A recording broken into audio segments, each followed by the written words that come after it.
अस्सलाम वालेकुम रहमतुल्लाहि व बरकातुहू। आज हमारा क्लास 9 का यूनिट नंबर 3 ही है, डायनामिक्स, ठीक है, जो कि हमने I think so round about half हमारा यूनिट जो है वो वाइंड अप हो गया है, ठीक है।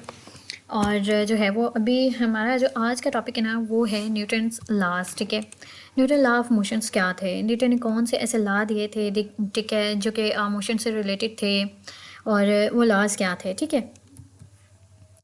फर्स्ट ऑफ ऑल हम ये देखते हैं कि न्यूटन फर्स्ट लॉ क्या है, ठीक है।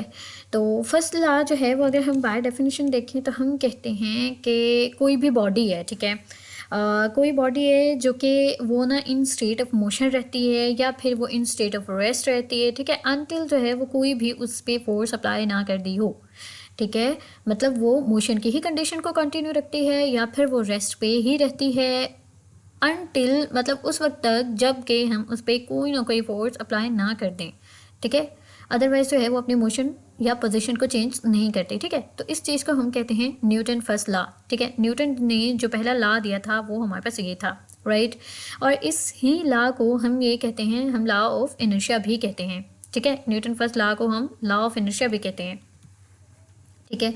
फॉर एग्जाम्पल हम ये इस एग्जाम्पल से देखते हैं कि हम कहते हैं कि if an object is at rest, ठीक है, it will stay at rest unless a net force acts on it, right. मतलब कोई भी बॉडी रेस्ट पे है तो वो रेस्ट पे ही रहेगी हत्ता कि उस पर कोई ना कोई फोर्स अप्लाई ना कर दी हो, ठीक है, जब तक। If an object is in motion it will stay in motion unless a net force acts on it, right.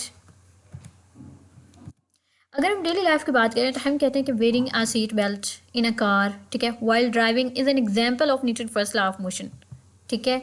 ये भी हमारे पास एक न्यूटन की जो कि फर्स्ट लॉ है उसकी एग्जाम्पल है। कौन सी? कि एक सीट बेल्ट वेयर करना। ये कैसे, आइए देखते हैं।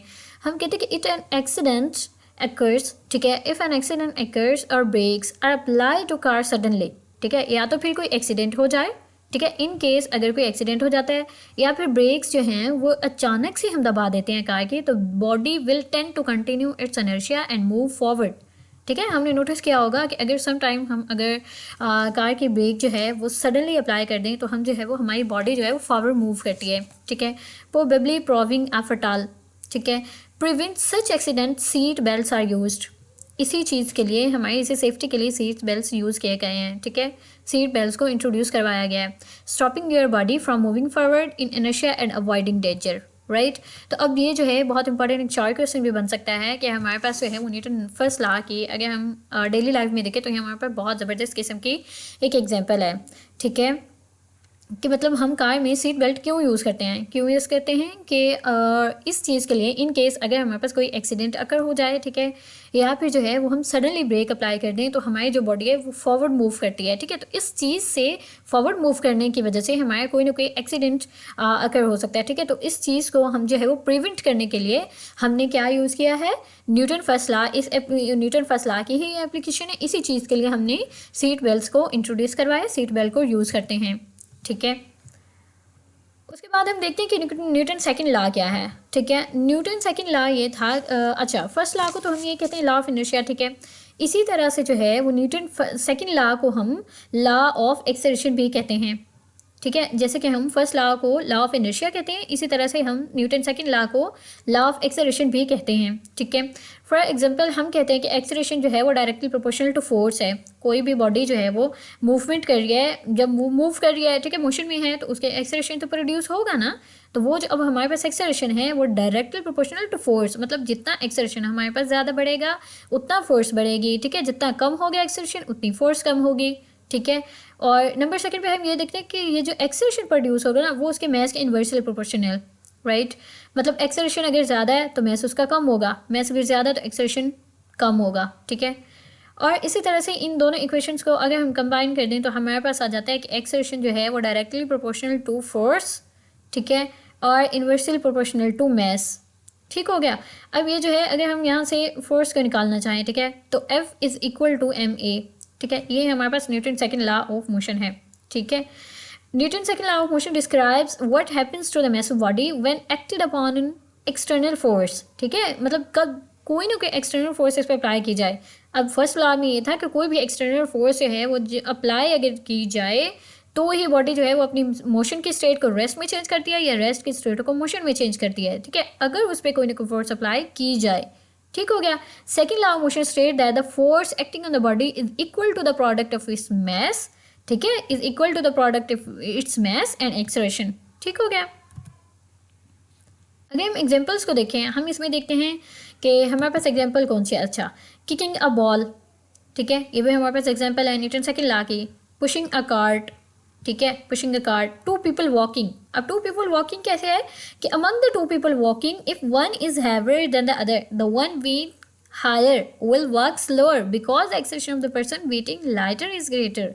ठीक है, मतलब फॉर एग्जांपल हम ये कहते हैं कि टू पीपल हैं, दो लोग हैं जो कि वॉक कर रहे हैं, ठीक है, इनमें से क्या है कि एक हमारे पास जो है वो मतलब उसकी बॉडी का मैथ ज़्यादा है, ठीक है, as compare to the other one.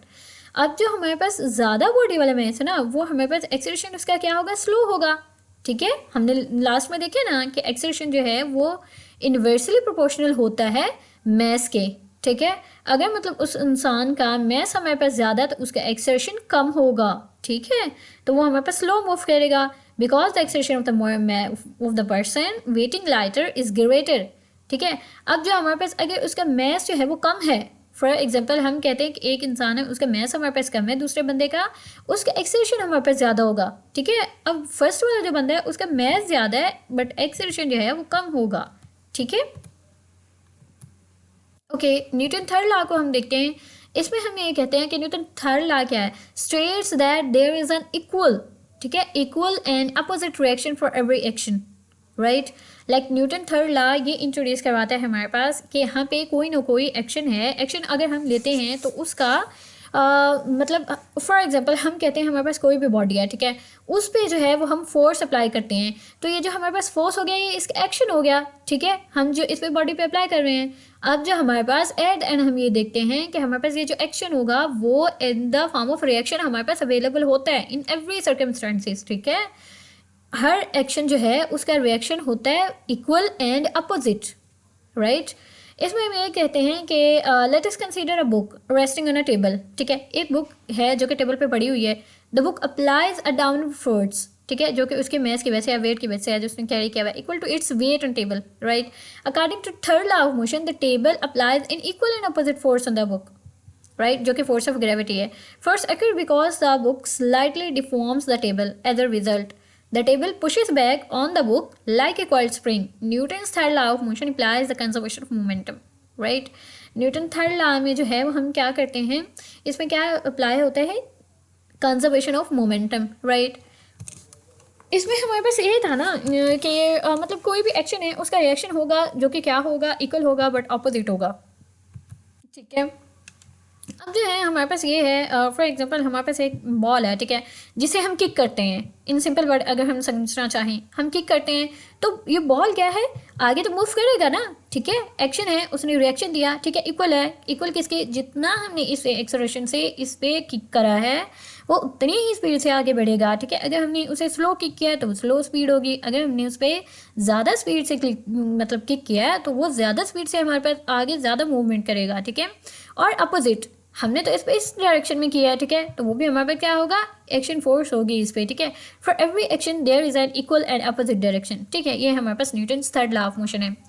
एक और एग्जांपल हम देखते हैं कि रॉकेट है, takes off is also an example of Newton's third law when its fuel burns. ठीक है, हमारे पास एक रॉकेट है, ठीक है, ये हमारे पास थर्ड लॉ को प्रेजेंट करता है। हाउ देखते हैं, अगर हमारे पास उसका फ्यूल है, ठीक है, बर्न है, hot gases escape out from its tail with a very high speed. ठीक है, अगर उसका फ्यूल जो है वो बर्न हो रहा है, जल रहा है, ठीक है, तो उसमें से क्या होगा, गैसेस बहुत ज़्यादा स्पीड से निकल जाएंगी। ठीक है, the reaction of the gases on the rocket causes it move opposite to the gas rushing out of its tail. ठीक है, मतलब अपोजिट डायरेक्शन में उसे मूव हुई, जितनी तेज़ स्पीड से बर्न हो रहा था उसका फ्यूल उतनी ही ज़्यादा तेज़ स्पीड से हमारे पास जो गैसेस थी वो स्केप हो गई। स्केप क्या कि मतलब उसकी सतह से बाहर निकल गई। ठीक है, बट इन अपोजिट डायरेक्शन, ये भी हमारे पास न्यूटन्स थर्ड लॉ ही है। ठीक है, उसके एप्लीकेशन है, उसके हमारे पास एग्जाम्पल है।